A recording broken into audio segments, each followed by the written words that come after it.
Módulo 4 das instruções da Operação Tempestade. Vamos falar hoje sobre deslizamento e soterramento. Inicialmente, vamos introduzir algumas noções importantes sobre alguns tipos de deslizamentos e alguns conceitos iniciais importantes para, a partir daí, podermos entrar nas técnicas de intervenção em áreas deslizadas. Nesse primeiro slide, podemos ver aqui a imagem de dois tipos de taludes diferentes. Temos taludes que são construídos na hora da construção de vias de estradas, que são cortes realizados no terreno para poder garantir que a movimentação natural daquele solo não venha ruir, não venha ocasionar um acidente. E temos também outra imagem de moradias que são construídas sobre taludes, acima dos taludes ou abaixo dos taludes. E a gente pode ver por essa imagem aqui, uma casa construída numa região acima de um talude. Quando ocorre uma grande precipitação hídrica, esse solo ele tem que sugar essa água e transportar ela até o lençol freático. Se essa construção não foi realizada dos parâmetros corretos de engenharia, esse talude não teve um muro de arrimo, esse solo não vai obedecer o escoamento, o cálculo correto hidráulico para o escoamento desse terreno, provavelmente pode ocorrer um fenômeno da percolação, onde esse solo vai ficar muito encharcado, vai ficar saturado. Esse solo provavelmente vai ocorrer uma movimentação de massa, vai ter o deslocamento do terreno e a queda dessa residência.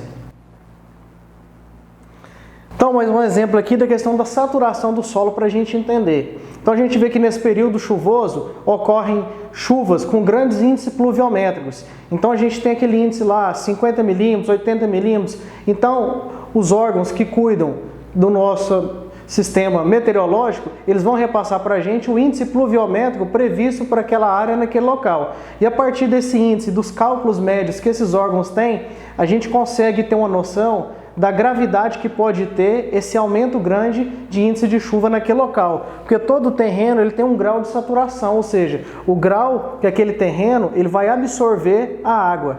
Porém, em determinado tipo de fenômeno hidrológico, como esse ano, efeito Laninha, então às vezes ocorrem chuvas torrenciais de poucas horas em grandes volumes em determinados pontos específicos, e esse terreno ele vai ficar sobrecarregado, ele vai saturar demais, como a imagem C, o aumento de água vai ser muito grande naquele local e com isso vai proporcionar um deslizamento, uma movimentação de massa. A gente pode ver que o crescimento das cidades, o avanço dos grandes centros urbanos, desmatamentos, área residencial e área urbana e industrial, proporciona o quê? A uma impermeabilidade do solo e, consequentemente, ocorrências de desastres hidrológicos e desastres naturais terrestres com movimentação de massa. Então temos o exemplo aqui, numa área florestal, o acúmulo de água é de 10 a 20%, a absorção de água nesse terreno é de 80 a 90%. Numa área residencial, o acúmulo de água no solo é de 40 a 50%, a gente vê que já teve um aumento significativo. E a permeabilidade do solo já cai para 50 a 60%. Já numa área urbana, o acúmulo de água na superfície do solo é de 90 a 100%, então quase que não há permeabilidade nenhuma. E a permeabilidade de água aqui no terreno, transportada pelo lençol freático, pela saturação do solo, de 0 a 10%. Então, nas áreas urbanas, a probabilidade do acúmulo de água na superfície da terra, a probabilidade de menor quantidade de água ser transportada de forma natural pelo lençol freático é maior. Com isso, no centro urbano, a probabilidade de ocorrer deslizamento, soterramento nesse período chuvoso cada vez é maior. Vamos demonstrar agora algumas imagens de alguns tipos de movimentação de massa. Então aqui nós temos um tipo de movimentação de massa natural, próximo ao centro urbano. Tipo de movimentação de massa, um escorregamento, ocorre em regiões rochosas, onde é coberto por terra e vegetação, acúmulo de água naquele ponto pode ocasionar esse tipo de movimentação de massa. Então vamos visualizar agora algumas imagens, onde vão nos demonstrar alguns tipos de movimentação de massa. Então temos aqui o exemplo de um escorregamento rotacional. Outro exemplo de escorregamento rotacional no encosto de um morro, onde a base é rochosa. Deslizamento em encosta próxima à residência, a gente pode ver que aqui tem duas frentes, duas cristas de deslizamento. Aqui é a zona de repouso, onde a massa ficou posicionada. Avalanche de detritos, então deslizamento de massa junto com um grande volume de água dentro de um centro urbano. Movimentação de massa natural ocorrendo numa área de serras, então com o tempo, naturalmente todo o solo ele tende a se movimentar, então a gente pode se deparar com sinais característicos dessas nossas áreas de atuação, então são sinais que está tendo movimentação de massa naquele local no decorrer do tempo, isso é natural. Deslizamento de massa proporcionado pelo período chuvoso, no caso da encosta do morro, então casas construídas em taludes, como a gente viu lá no primeiro slide, desceu aquela movimentação de massa e é uma ocorrência multifuncional, onde a gente vai ter água, vai ter movimentação de massa e vai ter escombros também. Deslocamento, então acontece muito em vias, rodovias próximas a serras, a morros, devido ao grande volume de chuva, rochas, pedregulhos podem ser movimentados e vão rotacionar até a pista, causando grandes acidentes. Aqui mais um exemplo do deslocamento de rochas, de pedras. Aqui é um fenômeno conhecido como queda, então uma parte da estrutura física ali daquele terreno, ela vai se partir e vai despencar totalmente, causando um grande dano. São movimentações naturais do terreno. Com o tempo, esse terreno pode vir a ficar saturado e sofrer essa queda. Deslocamento também de massa junto com rochas próximas às rodovias. Então, deslocamento de grande quantidade de rochas com massa próximo a encostas, próximo a taludes, próximos aos morros. Deslocamento de massa também, próximo às encostas, a gente vê que o risco é muito grande, então a particularidade de áreas de risco próximo a talude, próximas a encostas, então nesse período chuvoso a gente tem que ficar bastante alerta e orientar nas nossas áreas de atuação, que as pessoas observem constantemente esses pontos. E sinais característicos são que as vegetações, as plantas, elas vão mudando de direção, as árvores começam a ficar inclinadas. A gente vê que o solo vai tendo alguns sinais no solo de movimentação, pode ser que as paredes da casa começam a ficar inclinadas, o portal da casa começa a pesar, causar fissuras, rachaduras, pode ser que os moradores costumam escutar alguns estralos à noite ou em determinados momentos não conseguem identificar de onde está vindo esse som. E são sinais característicos que está ocorrendo movimentação naquele solo e provavelmente pode ocorrer uma movimentação de massa de grande proporção e causar um desastre. Aqui é um escoamento rotacional tipo colher, então a terra vai descer e vai formar uma concha como se fosse uma colher. No caso aqui, uma rotação tipo colher também. Outro exemplo de movimentação de massa. Espalhamento acontece muito em via urbana, próximo a cursos d'água.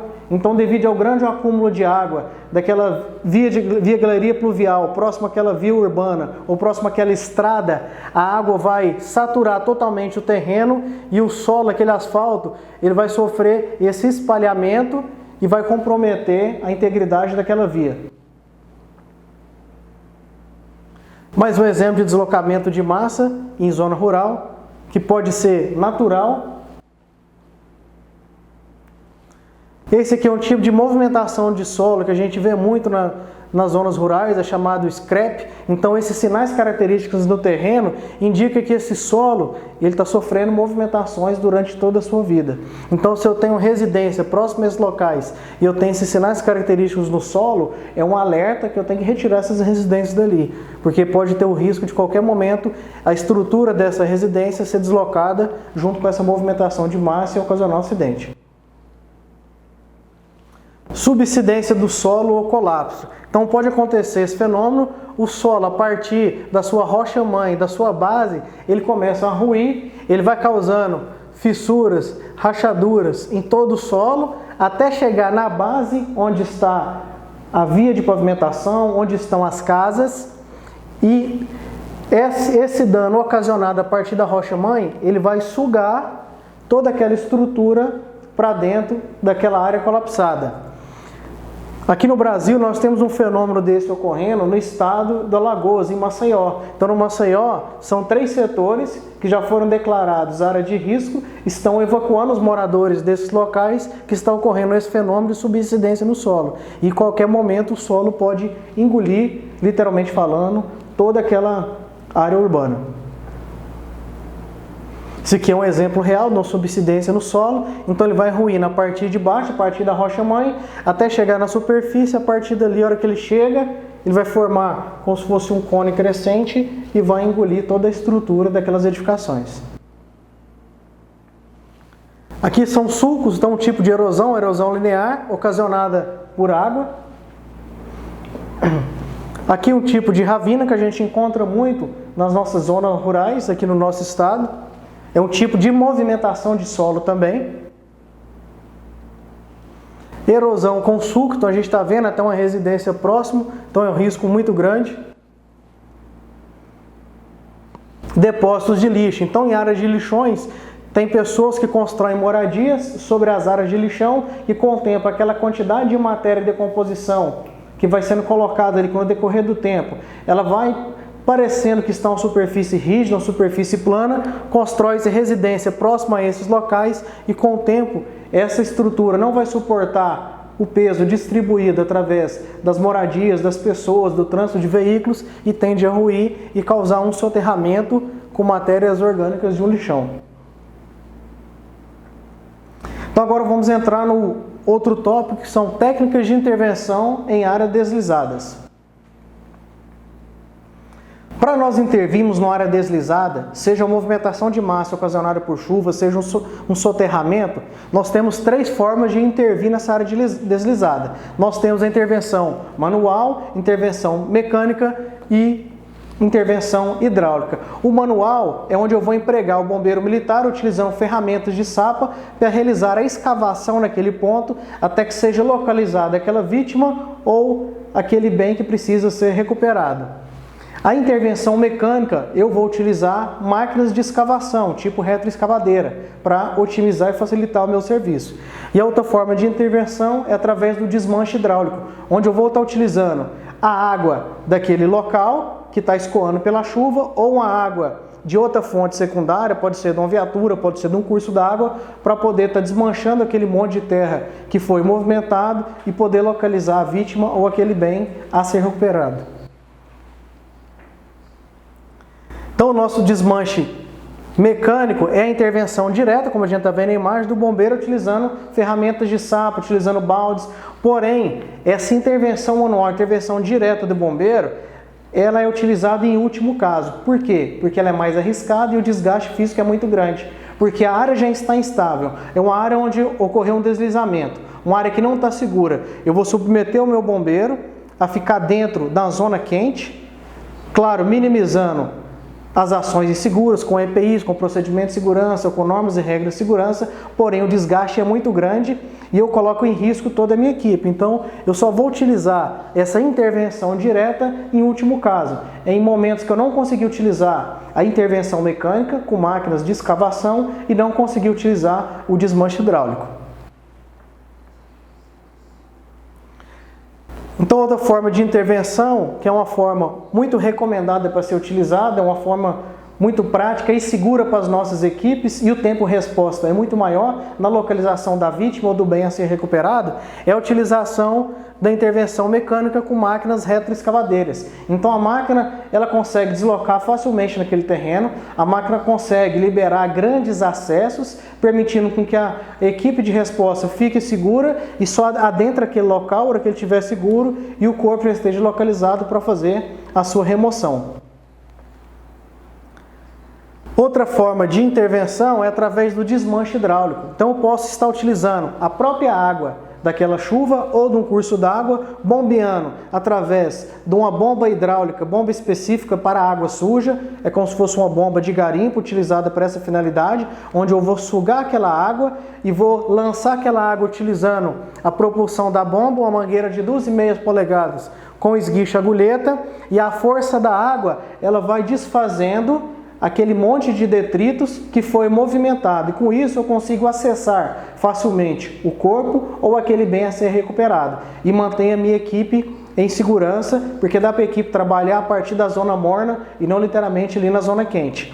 Um fator importante que eu tenho que atentar para a intervenção com o desmanche hidráulico, que eu tenho que canalizar a água que vai escoando desse desmanche hidráulico para um local onde eu vou construir uma piscina que vai funcionar como um sistema de bypass, onde essa água que vai deslocando aqui, ela vai ser canalizada para essa piscina, e essa piscina que vai ser o bypass, o ralo e o mangote dessa bomba vai ficar dentro dessa piscina. Então vai ser uma retroalimentação. Essa água com essa lama que desce, vai para essa piscina e volta para a bomba para eu continuar fazendo o meu desmanche hidráulico. Isso se eu não tiver um curso d'água próximo que possa ser utilizado.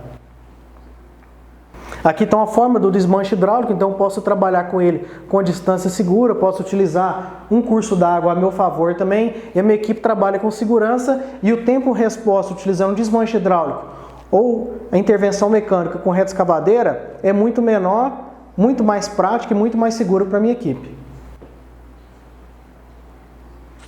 Desmanche hidráulico, então um fator importante que eu tenho que levar em conta para o desmanche hidráulico, eu realizar valas de captação de água. Então eu vou captar essa água que eu estou utilizando para realizar o desmanche, conduzindo essa água para um curso d'água, como tem na foto, ou proporcionando uma piscina, um sistema tipo bypass, para eu retroalimentar o meu sistema. Então, mais um exemplo aqui das valas de captação, para que essa água só seja utilizada para realizar a intervenção e eu localizar o ponto. A partir do momento que eu localizei o corpo ou o bem a ser recuperado, eu cesso o meu desmanche hidráulico. Vamos citar agora algumas noções gerais de intervenção, algumas particularidades importantes que nós temos que atentar e colocar em prática no momento da execução desse tipo de ocorrência. Primeiro ponto, nós temos que sempre, antes de adentrar essa área, estabelecer uma rota de fuga segura e bem sinalizada. Sinais de apito, um oficial de segurança que vai ficar o tempo inteiro de frente para onde aquela terra foi movimentada, onde teve aquela movimentação de massa. Esse oficial de segurança ele vai ficar com apito, observando o tempo inteiro qualquer risco, qualquer sinal, estralo de possível movimentação de terra, qualquer movimentação de massa. Esse oficial de segurança vai dar 3 silvos longos de apito, que é um sinal de segurança. Toda a equipe vai parar a operação e vai evacuar daquele local pela rota de escape segura que já foi pré-definida no briefing pelo chefe de operações. Então, como eu falei, sempre estabelecer o oficial de segurança. EPI sempre, trabalhar confortavelmente no desconforto. Quais são os EPIs para eu trabalhar numa ocorrência de deslizamento e soterramento?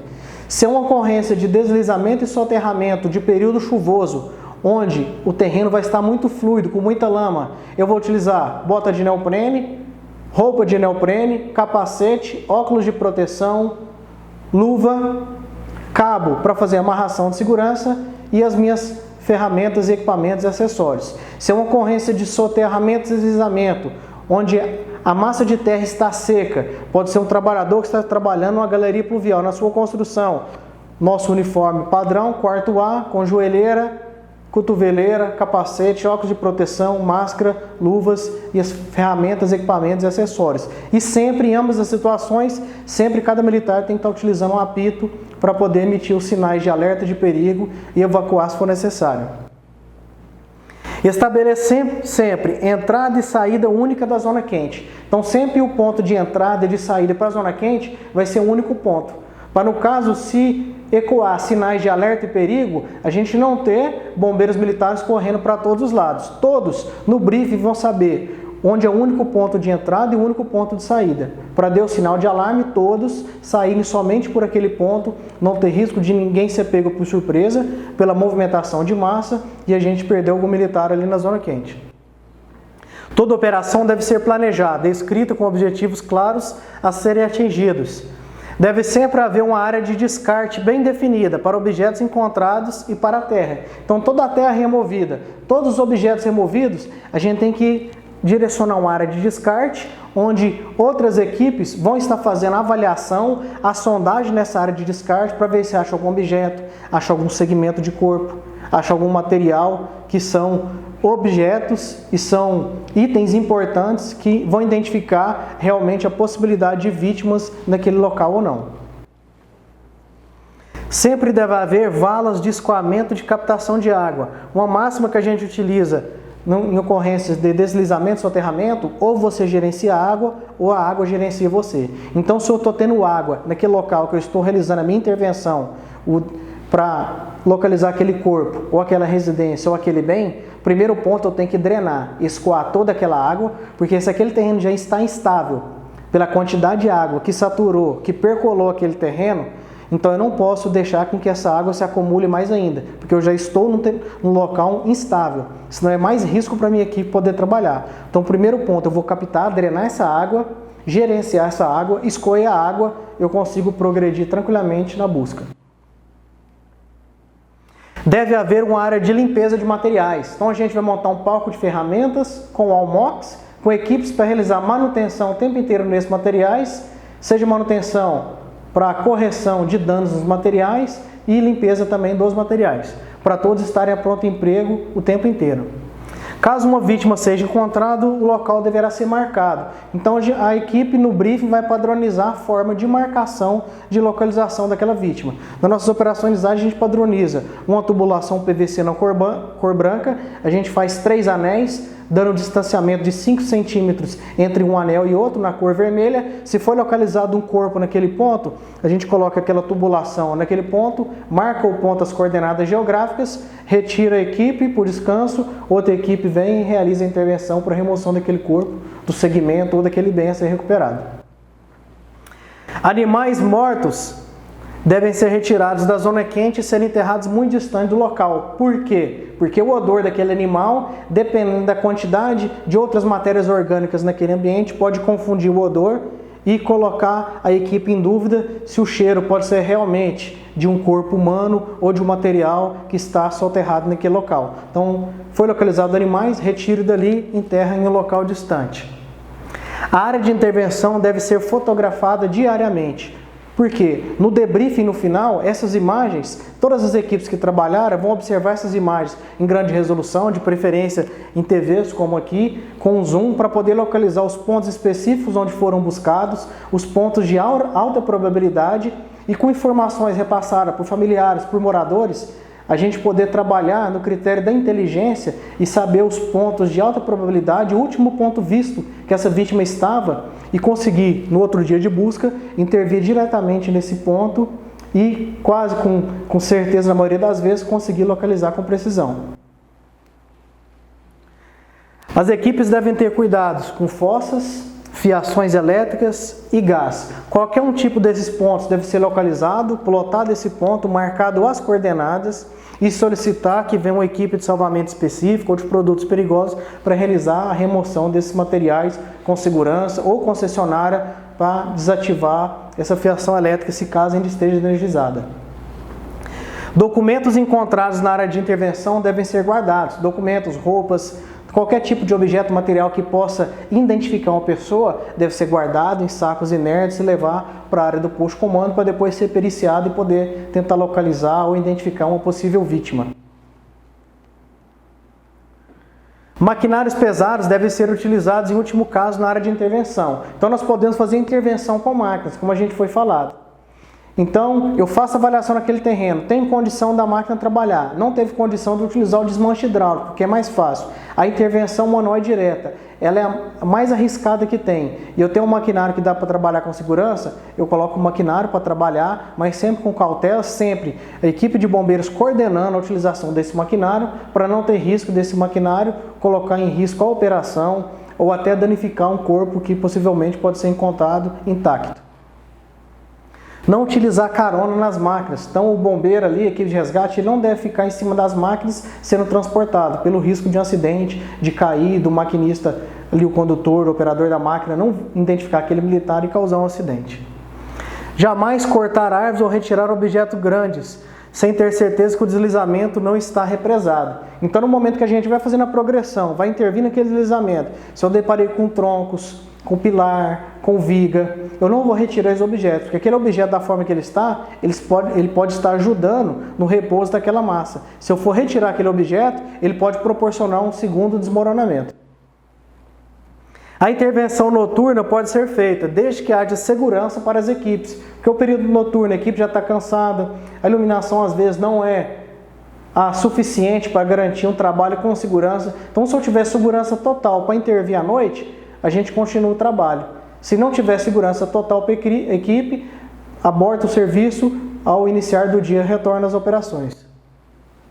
A escavação deve ser considerada, dependendo da situação, como espaço confinado. Então vai depender do local. Se é residência, pode ter gás. Se é uma indústria, pode ter outro tipo de elementos químicos. Dependendo da situação, vou ter que utilizar equipamento de proteção respiratória autônomo, vou ter que utilizar um equipamento multigás, um exaustor, para poder garantir uma atmosfera segura e a equipe poder trabalhar.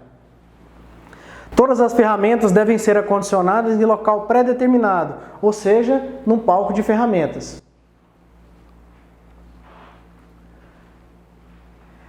A escavação em áreas deslizadas é uma atividade extremamente perigosa, pois esse espaço é muito instável. Pequenas alterações no equilíbrio podem provocar um deslizamento residual que pode afetar toda a equipe. Então, sempre que possível, todo trabalho de intervenção deverá ser orientado por um técnico especialista na área. As intervenções precisam se dar sem afetar o ângulo de repouso da massa deslizada, que a gente vai demonstrar logo à frente. Então, por exemplo, nessa imagem, a gente teve uma movimentação de terra, aqui a gente tem um corte, um talude, essa terra foi movimentada, e esse ponto aqui, ó, onde tem essa angulação, esse vetor aqui, ó, aqui é onde está a massa em repouso. Então, toda intervenção em área deslizada ou de soterramento, eu tenho que realizar a intervenção sem agredir a zona de repouso dessa massa. Porque se eu agredir essa zona de repouso, essa massa vai movimentar novamente e pode causar um dano soterrâneo à equipe. Vamos citar agora algumas observações preliminares fundamentais para a intervenção em áreas deslizadas. Então, primeiro ponto, os escoramentos são atividades de risco. Somente devem ser executados quando não houver outra alternativa técnica possível. Como a gente falou lá atrás, a intervenção manual, a escavação, ela é muito arriscada. E para eu escavar, eu tenho que manter escoramento o tempo inteiro. Eu já estou num terreno estável. Então, só vou utilizar a intervenção manual e o escoramento quando nenhum outro tipo de técnica for possível a ser realizado.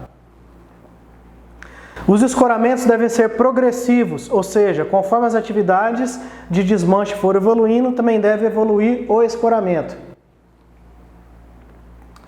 3. A partir de 1 metro escavado, a gente escora. Então, a gente trabalha com a máxima no deslizamento. Metro escavado é metro escorado. Por que 1 metro? Seja 1 metro de largura por 1 metro de altura, é um ambiente seguro para eu estar ali dentro, para eu conseguir escapar dali com rapidez e com segurança, caso eu seja pego de surpresa por uma nova movimentação de terra. Então, escavo 1 metro, escoro 1 metro. Escavo 1 metro, escoro 1 metro. Então, cada metro escavado, ele deve obrigatoriamente ser escorado. Eu nunca vou passar para fora do escoramento para realizar uma escavação. Então, eu inicio a escavação de um ponto seguro, escorei essa área escavada de 1 metro de altura por 1 metro de largura. A partir do que eu estou dentro dessa área escorada, eu vou iniciando a minha escavação desse próximo metro à frente e assim sucessivamente. As operações de desmanches escorados devem ser rápidas, então não devem ser operações prolongadas, porque o desgaste físico é muito grande e o risco do novo desmoronamento é muito fácil de ocorrer, então tem que ser operações rápidas. Vamos iniciar agora uma sequência nas operações de escavações com escoramentos.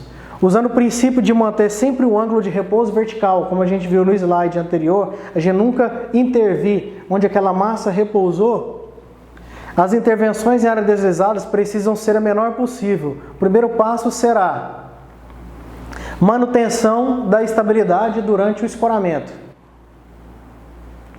Então, o processo de escavação e escoramento é um processo delicado, que não raras vezes colocará as equipes em risco. Dessa forma, é necessário sempre observar a segurança. Um dos mais importantes aspectos a ser observado pelo comandante ou pelo coordenador de segurança é o sentido da força que mantém o repouso da área deslizada. pois os escoramentos devem ocorrer justamente para manter esse equilíbrio, oferecendo uma área segura para a atuação das equipes de resgate. Então, por exemplo, aqui nós temos duas frentes de deslizamento nesse slide.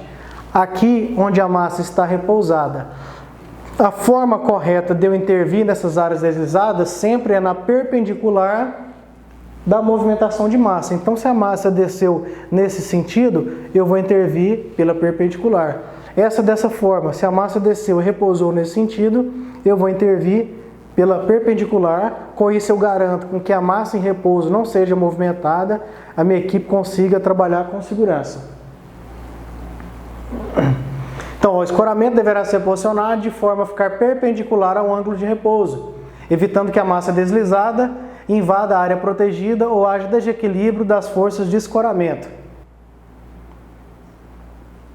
Então, que tal exemplo a gente vê? Então, eu tenho uma área, sentido da seta, sentido do deslizamento, sempre a minha abordagem vai ser o quê? Perpendicular à minha área de massa deslizada. Então, houve deslizamento nesse sentido, eu vou intervir sempre na perpendicular.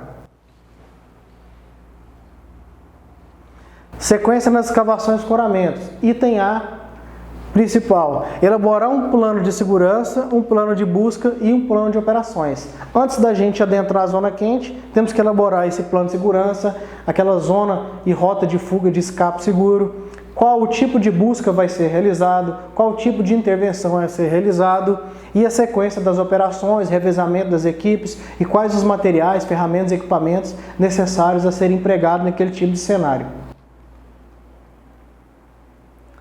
Montar um palco de ferramentas em local seguro fora da área que sofrerá intervenção.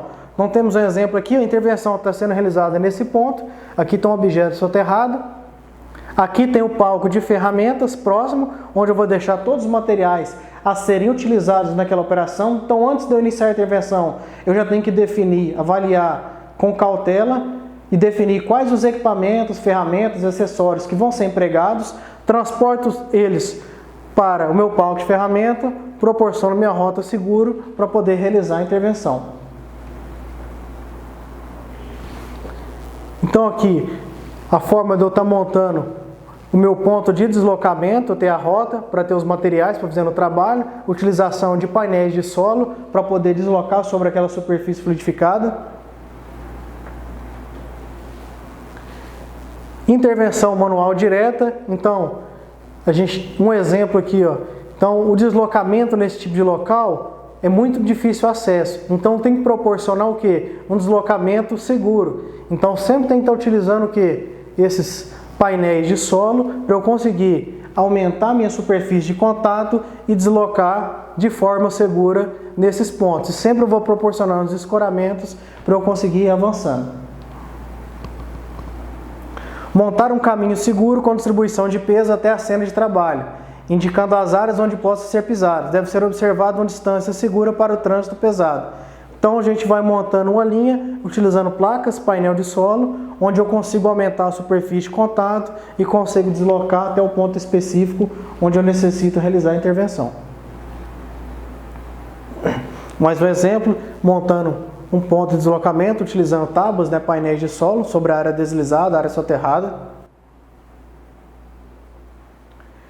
D. Iniciar a escavação deixando a rampa de acesso inclinada. Deverá sempre ser mantido um ângulo de inclinação na saída da evacuação. Então, sempre, antes de eu iniciar a intervenção naquele local, eu tenho que proporcionar um plano rampante. Então, eu vou realizar um corte aqui na diagonal, proporcionando uma rampa, para depois eu iniciar a minha escavação e a partir desse ponto eu inicio o meu escoramento. Qual que é a finalidade desse plano rampante? Para eu conseguir deslocar de forma segura. A gente falou lá atrás, que eu só vou ter uma via de acesso e rota de fuga ao mesmo tempo. Então, se eu estou realizando a intervenção, tem uma segunda movimentação de massa. Essa movimentação tende a deslocar para cá, ela vai posicionar por aqui, aí essa angulação vai garantir o repouso da massa, a equipe consegue deslocar e realizar a sua fuga por aqui em segurança e não ser pega e ficar presa pela movimentação de massa. Início dos escoramentos. A cada metro deverá ser elaborado um escoramento, como a gente falou, metro escavado é metro escorado. Escavei 1 metro, escoro 1 metro. As pranchas são colocadas com uma leve inclinação e ajustadas com cunhas de madeira para ajustar e fixar. Então, mais uma vez, a máxima, metro cavado é metro escorado. Recomendações importantes. O tempo na vala não deve exceder o tempo de resgate. Ou seja, eu tenho que determinar um tempo para a minha equipe que está dentro da vala realizar a escavação. Eu determino um tempo X, que a equipe vai estar escavando.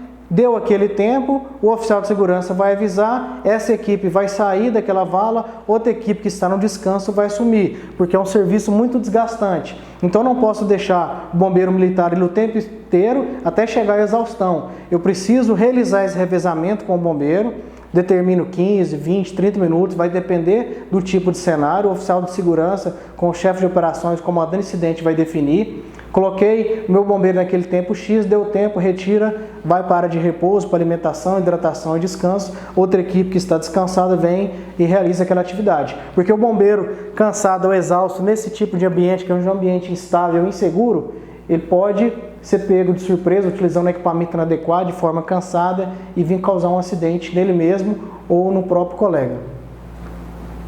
No resgate, todo o solo deverá ser considerado instável. Então é um solo instável, teve movimentação de massa, o solo está saturado, teve um soterramento, um desmoronamento. Então o local não é seguro. A gente está tentando minimizar os pontos de insegurança daquele local, mas a gente tem que ter em mente que o local é inseguro. Por isso tem que trabalhar no tempo inteiro com todos os EPIs, os equipamentos de proteção coletiva, as ferramentas, acessórios ideais, respeitando as normas de segurança e respeitando o tempo previsto para atuação naquele ponto. Então considere a possibilidade de estabilidade atmosférica. Uma terra seca é de 1.000 a 1.600 kg por metro cúbico. Uma terra molhada é de 1.600 a 2.300 kg por metro cúbico. Então, para eu escavar uma terra molhada, transportar, o desgaste é muito maior do que uma terra seca. E uma terra seca movimentando sobre a pessoa é muito mais tranquilo, digamos assim, do que a terra molhada. Então, intervenção em áreas deslizadas em período chuvoso sempre é uma ocorrência de alto risco. Mais recomendações, algumas generalidades. Todas as valas com mais de 1,5 metros, incluindo a pilha de areia, devem ser protegidas antes da entrada, exceto para a vala de rochas estáveis. Então, eu vou adentrar uma vala para realizar o escavamento, ela deve ser protegida. A partir dali do plano rampante, eu já coloco essa proteção. Salvo aqueles locais que as valas elas são protegidas por rochas. Fiz avaliação com um profissional experiente. Ele afirmou que aquelas rochas não vão ter movimentação. Elas já estão garantindo o escoramento. Aí, à frente daquelas rochas, eu posso iniciar o meu escoramento. Menos de 1,5 metros, inspecionado por especialista que não apresenta risco. Vamos entrar agora nos nossos escoramentos. Então aqui está um exemplo de um tipo de escoramento. Aqui tem uma vala onde eu vou ter as placas. Essas placas são de madeira, utilizamos placas tipo compensado naval. Escoras, pode ser escoras metálicas utilizadas em construção, pode ser escoras de madeira, onde eu vou fabricar as escoras numa oficina de marcenaria, ali no meu palco de ferramentas. Com a madeira eu tenho a particularidade de fabricar a escora do tamanho que eu quiser, pode ser escoras pneumáticas, escoras hidráulicas, então tem vários motivos. Mas sempre no mínimo 2 escoras, uma embaixo e uma em cima. Jamais eu vou realizar o escoramento com somente uma longarina realizando o escoramento. Sempre, obrigatoriamente, no mínimo 2 escoras. Uma embaixo, outra acima. E essa de baixo, ela nunca vai ser próxima ao solo. Sempre eu tenho que deixar uma altura ali de mais ou menos uns 30 centímetros. Para quê? No momento da fuga, se o bombeiro não conseguir passar por cima, dependendo do tipo de local que ele esteja, ele consiga pelo menos rastejar por baixo das escoras e chegar no plano rampante e fugir dali com segurança.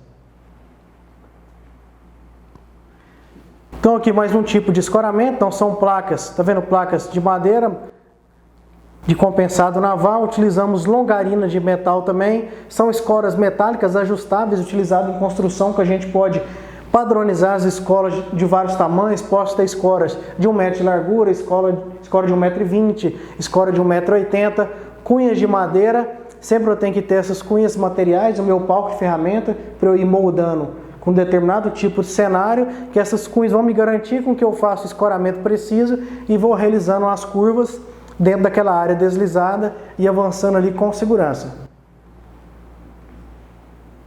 Então aqui o exemplo de um escoramento. Então placas de madeira, está vendo o escoramento, a altura que estão os militares, como a gente falou, 1 metro por 1 metro, então 1 metro cavado, 1 metro escorado, e sempre eu vou realizar a escavação de um ponto à frente dentro de uma área escorada. Jamais eu vou sair da área escorada para uma área instável sem escoramento, porque eu vou ser uma segunda vítima. Então, toda a progressão, metro cavado, metro escorado. E vou colocando painéis de solo nas laterais, para a gente poder deslocar nas laterais e transportar os materiais também. Então o exemplo aqui, ó, do deslocamento, 1 metro por 1 metro, estou dentro da área escorada, a partir dali eu vou realizando a escavação. Outros tipos de modelos de escora também são escoras ajustáveis, escoras mecânicas, escoras hidráulicas, então tem vários tipos de modelo, mas as placas para escoramento são sempre placas de madeiras, que é mais fácil a utilização, mais prático a moldagem, a instalação, a movimentação e o transporte dessas placas também. Aqui a particularidade da água, que eu falei para os senhores, então começou a acumular água, a gente tem que drenar, para a escavação, drena, retira toda a água daquela área, secou a água, continua progredindo na escavação.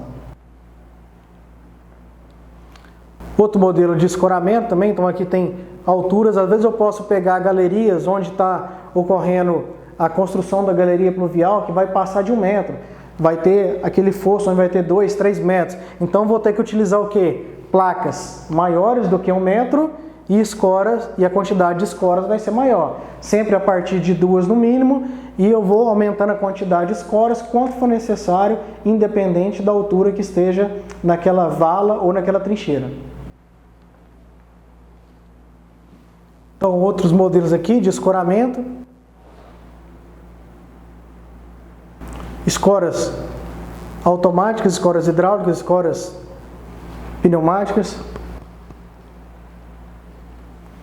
Escoramento utilizando somente madeira também, que eu posso estar utilizando, que é mais prático. Nas nossas unidades, às vezes é mais prático a gente conseguir esse tipo de madeira para estar deixando elas em condições a pronto emprego, principalmente agora para a operação, fica mais fácil a utilização, utilizando essas ripas e compensado naval. Então, o exemplo da colocação. Então, nossos tipos de escoramento, a gente tem pontaleteamento, são os pontaletes ou longarinas, que são as escoras que a gente viu nas imagens, seja de madeira, seja ela hidráulica ou pneumática. Escoramento contínuo, que a gente vai ver nos próximos slides, que são utilizados em construções profissionais, pelas concessionárias de água, de esgoto. Escoramento descontínuo e de acordo com o esforço, escoramento passivo e ativo. Então o exemplo aqui do nosso escoramento, então eu tenho as minhas placas de escoramento, eu vou ter os pontos específicos onde eu vou estar fixando os meus pontaletes ou as longarinas para realizar o meu escoramento. O distanciamento entre uma escora e outra sempre vai obedecer 1 metro de distanciamento e deixar ali aproximadamente uns 30 centímetros acima do solo para ser utilizado como rota de fuga. Então, mais um exemplo da placa, das pranchas, 1 metro entre os pontos específicos, podem ser orifícios, ou podem ser longarinas de metal, ou podem ser retângulos de caibro, onde eu vou conseguir fixar as minhas escoras. Então, exemplo de escoramento aqui, então longarina de metal, escoramento de metal. Outro modelo do escoramento, então na hora da instalação, a forma que ele vai ficar depois de instalado. 1 metro entre os dois, aproximadamente ali uns 30 centímetros ou mais, vai depender do tipo de local. Esse é um tipo de modelo de escoramento contínuo que empresas utilizam, então ele já vem pronto, então são placas de aço com tubulões de aço, ele já vem montado, já tem as suas larguras específicas, ele pode expandir ou pode diminuir, são transportados por guindaste, a máquina vai realizar a abertura, o guindaste vem, encaixa esse escoramento dentro daquela vala e o trabalhador consegue realizar ali sua progressão.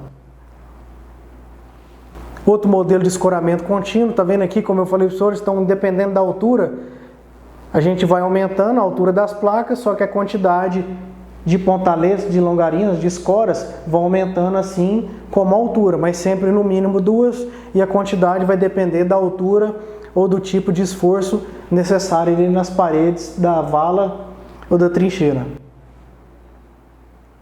Escoramento descontínuo. Então é um tipo de escoramento que utiliza, então o terreno está fixo, tem uma parte aqui de rochas, coloca somente uma longarina vertical de aço, um tubulão encaixado para garantir o que? A dissipação dos esforços nas laterais. É utilizado em construções por empresas. Por nosso serviço de resgate, não é um tipo de escoramento recomendável nem ideal. O nosso tem que ser utilizando as placas de madeira com as pontaletes ou longarinas. Então, os tipos de placa, aqui tem um modelo que se vocês quiserem confeccionar nas unidades, pode ser feito. Então tem as placas, altura 20 centímetros, deixar 30 centímetros até melhor, por causa da altura, 85 centímetros entre um ponto e outro. As longarinas, pontaletes aqui de 100 centímetros e uma aba de 3 centímetros, essa aba que vai ser encaixada em cima desse ponto específico aqui, onde vai distribuir e suportar os esforços nas laterais da vala. Existem ainda os chamados escoramentos especiais, que são a variação de escoramento contínuo com pranchas engatadas lateralmente, através de encaixes do tipo macho e fêmea. São esses tipos de escoramento aqui, que são utilizados basicamente por empresas no momento que vão construir ali as galerias pluviais e as redes de esgoto. Então, de acordo com o material utilizado na sua confecção, podem ser de madeira, metálicos ou mistos. O ponteletamento ou escoramento é utilizado em solos coesivos, geralmente em cota superior à do lençol freático e em profundidades menores. Então, exemplo aqui do escoramento.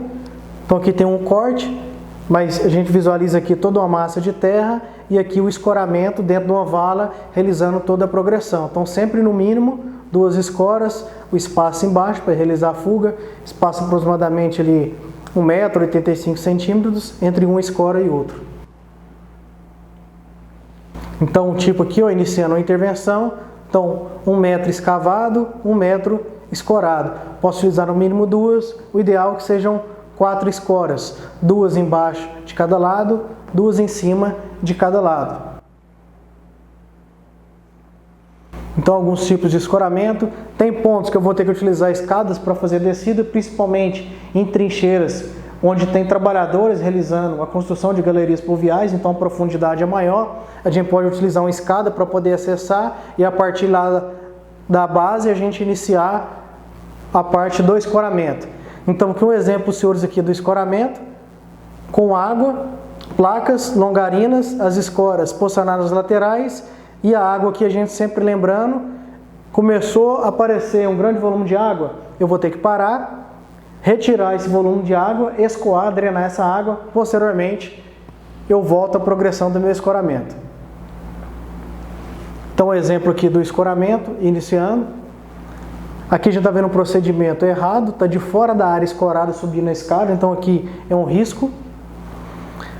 A gente viu lá atrás que eu sempre vou colocar as placas de forma inclinada, coloco cunhas nas laterais e a própria terra que eu vou tirando, eu vou jogando nas laterais para essa terra e garantindo a pressão e o escoramento das minhas placas dentro da vala.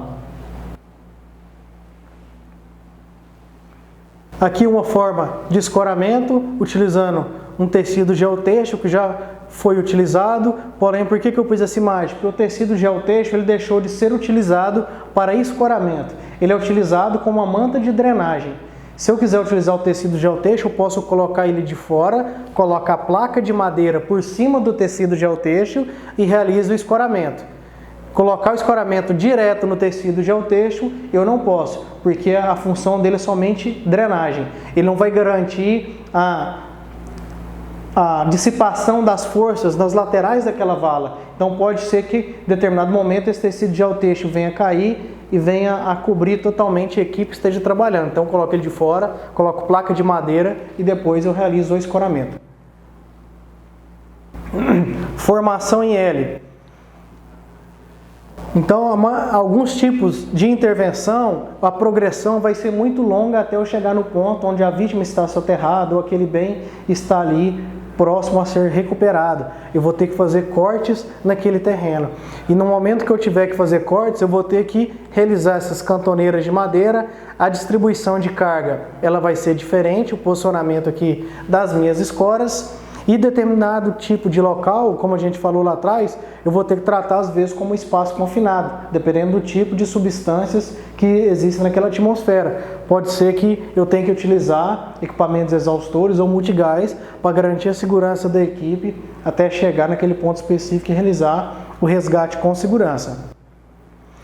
Então, só voltando ao que a gente falou lá atrás, da rota de fuga e a rota de escape. Então, essa aqui é a minha entrada para o resgate. O ponto de saída também vai ser por esse local. Aqui a gente está vendo que tem a imagem da escada. Então aqui essa imagem ela demonstra uma trincheira utilizada em galerias pluviais. Então o terreno está seco, um terreno mais seguro, tem uma parte de rocha que garante uma certa estabilidade do terreno.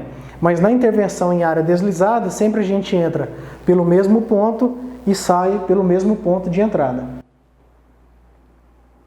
Então o modelo aqui do exemplo de cantoneira, se vocês quiserem fabricar nas unidades para poder utilizar, no momento que for ter que realizar essas curvas aqui em L, então a gente utiliza cantoneiras nesse tipo de formato. Escoramento unilateral.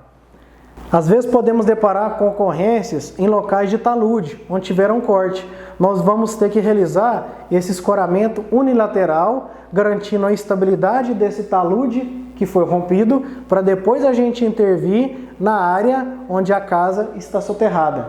Então vamos supor que nessa área aqui tinha uma casa, o talude rompeu, soterrou a casa aqui nesse ponto. Eu vou ter que proporcionar o escoramento unilateral dessa forma, com a placa aqui segurando o talude, escoras na base, escoras diagonais, escorei o meu talude, depois eu vou realizar a minha intervenção perpendicular àquela massa deslizada na zona de repouso e localizar aquela habitação que está soterrada. Aqui está o modelo do nosso escoramento unilateral, que pela foto dá até para os senhores criarem também nas unidades. Algumas terminologias específicas de intervenção em área deslizada. Então a gente tem a pilha de detritos ou areia.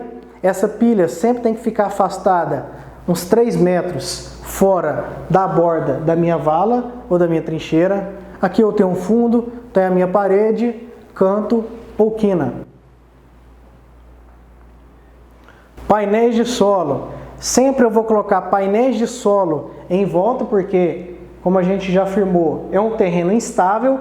Com o painel de solo, eu aumento a superfície de contato, consigo deslocar com mais facilidade, com mais segurança naquele ponto. E os painéis de solo para eu poder montar a minha trilha de acesso, de saída naquela área deslizada e também para eu poder montar o meu palco de ferramentas. Então, exemplo aqui dos painéis de solo nas laterais da trincheira da vala. Dependendo do local que a gente se deparar com ocorrência, às vezes já vai estar com uma grande profundidade.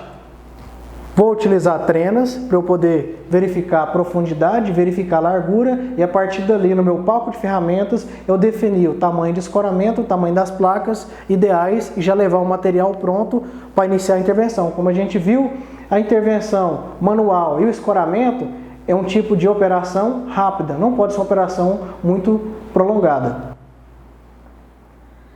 Então, o exemplo aqui, fazendo a medição da vala para depois realizar o adentramento e o possível escoramento. Colocação de placas. Se aquela vala, aquela trincheira já tiver uma grande profundidade, eu já posso colocar placas semi-prontas a partir dali do topo, depois desço a minha equipe e já vou iniciando o meu escoramento. Porque sempre a gente tem que primar o quê? Em primeiro lugar, a segurança da nossa equipe. Então, exemplo de colocação das placas, sempre utilizando painéis de solo nas laterais. Mais um exemplo, colocação, sempre em 3 pontos ou em 4 pontos de apoio para evitar queda. Mais um exemplo da colocação das placas. Outro exemplo. Atenção, primeiro batalhão, operador cascado. Uma particularidade importante. Então, sempre só ficar ali, próximo à vala, próximo à trincheira, os bombeiros militares que estão trabalhando na escavação. O oficial de segurança e o chefe de operações, comandante de incidente, não permitir um acúmulo de pessoas próximo à quina da vala ou da trincheira. Um exemplo, 6 pessoas que pesam aproximadamente 60 quilos, são 360 quilos próximo à quina de uma área que já está instável. Isso pode causar o quê? O soterramento daquele bombeiro que está ali embaixo fazendo um resgate. Então sempre, somente 2 bombeiros trabalhando, o oficial de segurança de frente do ângulo de repouso, onde a massa foi movimentada, comandante de incidente e chefe de operações, fora da área de escavação, observando de longe e passando as orientações. Um exemplo aqui da colocação dos materiais, painéis de solo. Exemplo do bombeiro trabalhando no escoramento, então o trabalho é num local realmente desconfortável. As ferramentas de sapa utilizadas para escavação nesses locais, os seus cabos têm que ser reduzidos, são cabos de aproximadamente 1 metro, 1,5 metro no máximo, pelo espaço reduzido que a gente vai ter. Então a forma de colocação, o trabalho ali da equipe. Mais outro exemplo. Vamos falar agora de algumas particularidades sobre o uso de maquinário pesado. A gente viu nos primeiros slides que a gente pode realizar a intervenção mecânica, utilizando máquinas. Sim, podemos. Porém, a coordenação do trabalho dessas máquinas será todo nosso, dos bombeiros. Então nós temos que padronizar sinais de mão com o operador da máquina, de preferência eu colocar um HT dentro da cabine da máquina ligado para a gente poder comunicar o tempo inteiro com esse operador, pedir com que esse operador fique no campo visual sempre do bombeiro que está coordenando. Caso tenha a probabilidade de ocorrer algum incidente, a gente alertar por sinal de mão ou por comando de voz via HT, ele parar imediatamente, a gente poder direcionar quais são as ações a serem realizadas por esse condutor operador dessa máquina. Jamais deixar que bombeiros militares fiquem transitando no perímetro onde a máquina esteja trabalhando. Por quê? O terreno já é instável. A máquina é muito pesada, ela já vai proporcionar uma instabilidade. O operador da máquina, ele vai proporcionar uns pontos seguros para ele poder deslocar com a máquina. E ele tem que ir avançando com cautela, com segurança, a gente monitorando e orientando para não ter risco desse operador, às vezes, passar a pá da máquina no ponto onde esteja o corpo, danificar, machucar aquele corpo que provavelmente esteja intacto, ou proporcionar um outro soterramento e agravar a situação. E bombeiros não ficar transitando, como eu falei, para os bombeiros não caírem nos pontos cegos da máquina. A máquina não consegue visualizar e não consegue escutar pelo barulho, porque o operador está fechado na cabine e causar um acidente, às vezes até fatal, de um bombeiro ou de um outro integrante daquela equipe. Então, um exemplo aqui, ó, dos pontos, né? Então, de frente da máquina aqui, de frente a onde está a cabine, o operador consegue visualizar. Retaguarda, ele não consegue visualizar. Aqui tem os pontos cegos aqui da máquina. Então, sempre aqui em toda a retaguarda da máquina e no ponto contrário, onde ele está fazendo o giro do braço para fazer a escavação. Então, sempre o bombeiro vai trabalhar o quê? De frente para a máquina, de pé, utilizando um HT ou sinais de mão convencionada.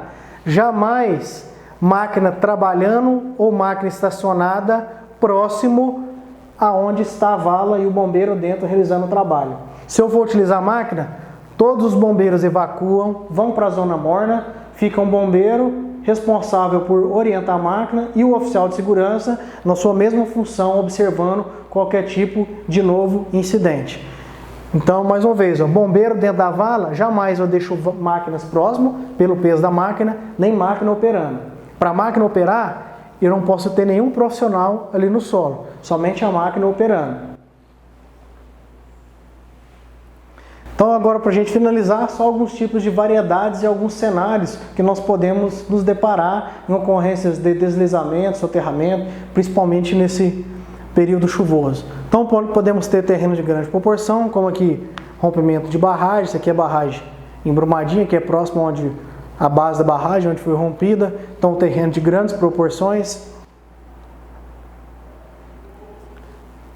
Então, o rompimento da barragem também, então, um tipo de destroço, vários materiais, então é um terreno muito complicado de deslocamento, de intervenção, de atuação, por isso que é um terreno instável, é um tipo de ocorrência muito arriscada, muito perigosa, por isso temos que trabalhar com cautela, com segurança, utilizando todos os EPIs, todos os princípios, regras de segurança, padronização, revezamento de equipe. Então tem uma ocorrência minuciosa, uma ocorrência arriscada, e uma ocorrência tem que ser muito bem planejada antes da sua execução.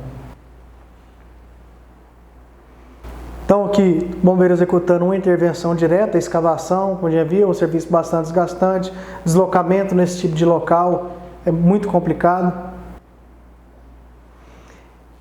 Ocorrência de deslizamento e soterramento, principalmente em período chuvoso, a gente pode trabalhar com múltiplas situações. Além de eu ter um cenário de deslizamento e soterramento, eu posso, e muitas das vezes vou utilizar, técnicas de outras ocorrências, como por exemplo, aqui está um container, foi localizado, eu vou utilizar técnicas de intervenção em área deslizada, para poder realizar a abordagem, avaliação, sondagem, escavação daquele local, e vou utilizar equipamentos de desencarceramento veicular para eu poder realizar o corte daquele local.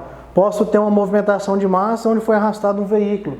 Além de eu realizar a intervenção para localização daquele objeto, realizar a sondagem para verificação se possui corpos ali ou não, vou utilizar também outras técnicas de extricação veicular, desencarceramento, para poder liberar o acesso e realizar a remoção daquele local. Outra particularidade, a foto dá para ver que mais ou menos o bombeiro aqui ele está com a haste aqui na mão, está com um pau aqui. Para quê? A gente utiliza uma técnica de sondagem. Então, se eu estou nessa área aqui de deslizamento e soterramento, eu ainda não tenho a noção certa, não conseguiria me passar informações precisas, eu não tenho uma foto de satélite de como era o local certinho, então o local onde pode ou não estar a vítima, que às vezes ela não estava na casa, estava na rua, foi arrastada. Então a gente utiliza hastes de cobre de 2 metros de comprimento, ou pode ser hastes de madeira. Para quê? Para fazer a sondagem. Então, no momento que a gente vai fazendo o deslocamento, eu vou introduzindo essa haste dentro do solo, movimento ela, movimentei essa haste, retiro ela totalmente do solo, espero um momento, porque às vezes a partir daquele orifício tende a desprender odores, eu consegui identificar que naquele ponto esteja algum corpo ali também. Ou no momento que eu desprender odores, posteriormente, os cães podem passar e marcar aquele ponto, e a partir dali a gente iniciar a escavação. Então aqui a operação aqui em conjunto, utilizando máquinas, a gente está vendo aqui, ó, a máquina está parada, o pessoal está realizando aqui a intervenção, a máquina aqui está muito próximo, está errado como a gente falou, então se eu tenho os bombeiros trabalhando em determinado ponto, a máquina tem que estar afastada pela instabilidade do terreno.